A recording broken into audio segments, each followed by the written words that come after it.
just non-stop. Just keep on, they just keep on coming.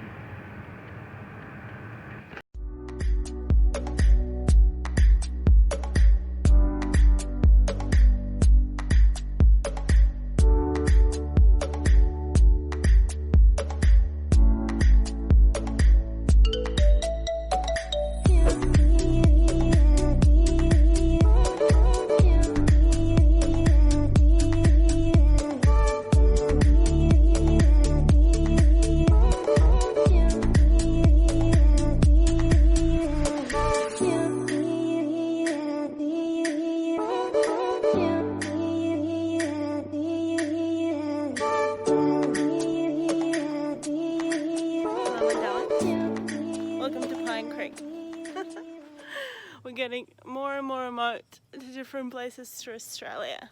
So right now I'm on a lookout at Pine Creek, and this is a dam behind me. Well, it used to be an old gold mine, and then it was flooded. But you're gonna get some really cool drone views on the orbit, and I specifically went here and wanted to do some footage for you about this. I actually sprained my ankle, so I'm like limping a little bit, but I think it's getting better. So it's good. Ton of bats everywhere. I'll show you a little video here as well. It's been really cool times over here. It's very interesting, right? I wouldn't obviously live here, nor would I move here.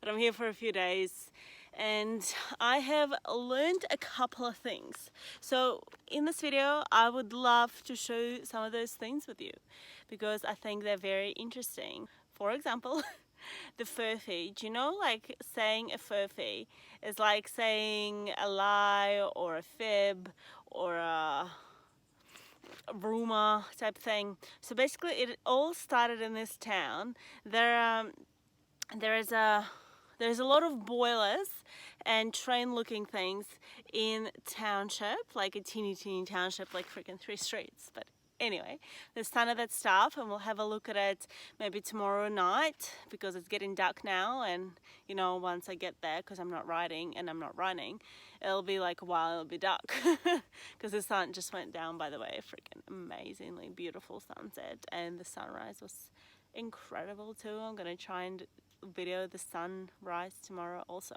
Oh, also, all right. I already started telling you a story. I wanted to start another one. All right. The famous steel and cast iron tanks, designed and produced in rural Victoria by the Furphy family engineering company, were invented in the 1880s. So basically they developed these 180-gallon tanks, and they would chill and cool the water. They were heavily demanded by farms, stock agents, and the military in Australia and abroad as a convenient way to transport water by horse.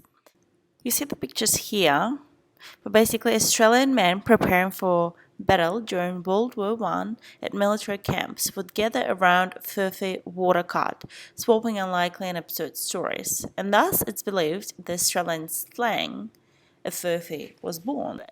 So a crazy thing is, like in Brisbane, where I live in Queensland, there is a place called Glasshouse Mountains, right, a little bit north of Brisbane.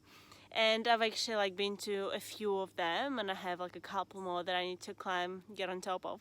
But basically there's one of the mountains is called Wild Horse Mountain, and I not once have seen wild horses there. I just genuinely was like, what is this fib? What is this fluffy? And today here in Pine Creek I saw like a whole bunch of wild horses just running around. There's also loads of parrots. There you go. So that was really cool, and I was like, oh, so they do exist. It's not just like a drop bear myth.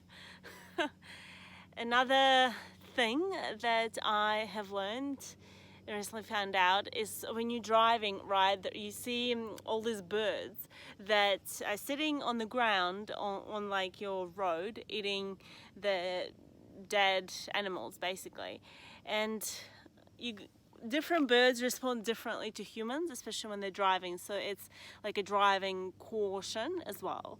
So the crows, they just hop off because they're so used to humans that they're not scared of them. So they don't feel the need to fly away. So they just hop off to the side.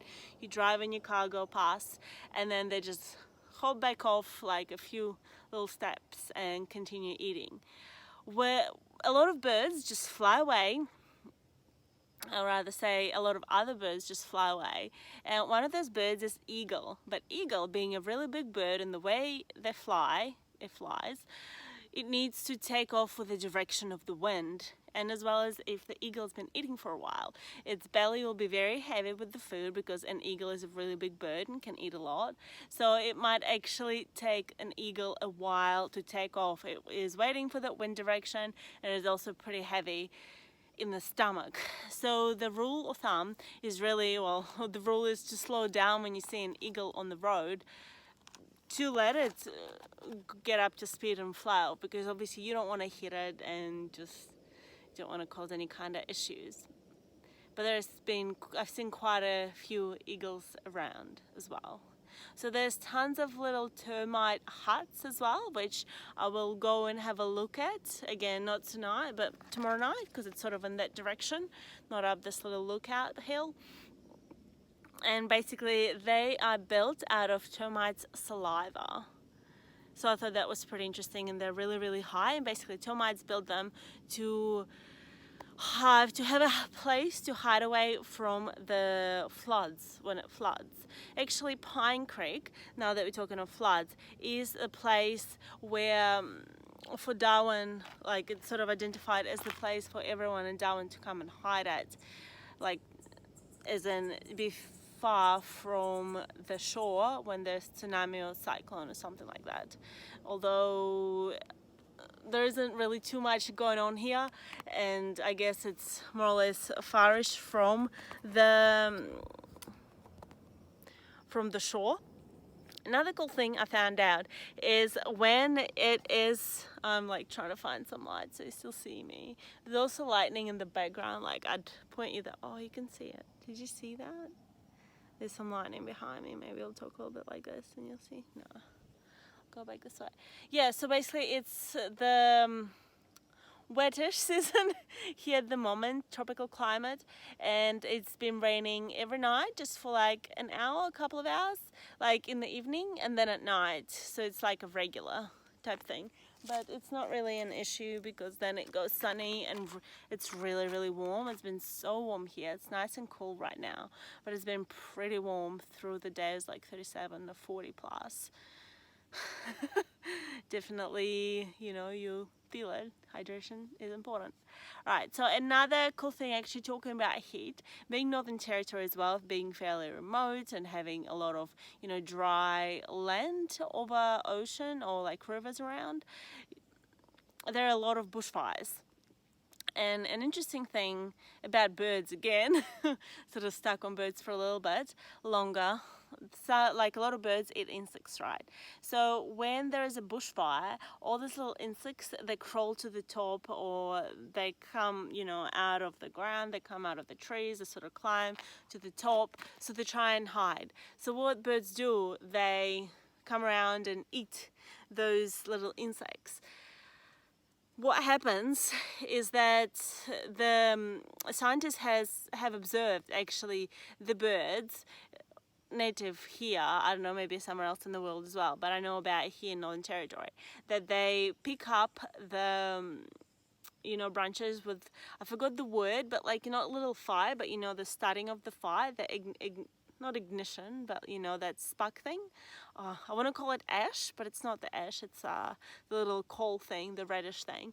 And they transport it to another place where there's dry wood and dry plants in the area to start another fire. So the birds are starting fires, and that is because that again gives them a little bit more food, because it's pushing those bugs and insects onto the ground so they can eat.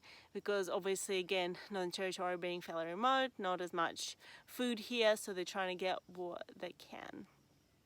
So as you see a lot of bats around, that's really cool. A cool fact about bats that I've learned is that, bats, when there is like a big bats, like adult bats, and little baby bats. So when adult bats go out to find food, they always fly quite far. So the little bats, the little baby bats, which are just learning to fly, will have that food closer and won't have to fly very far.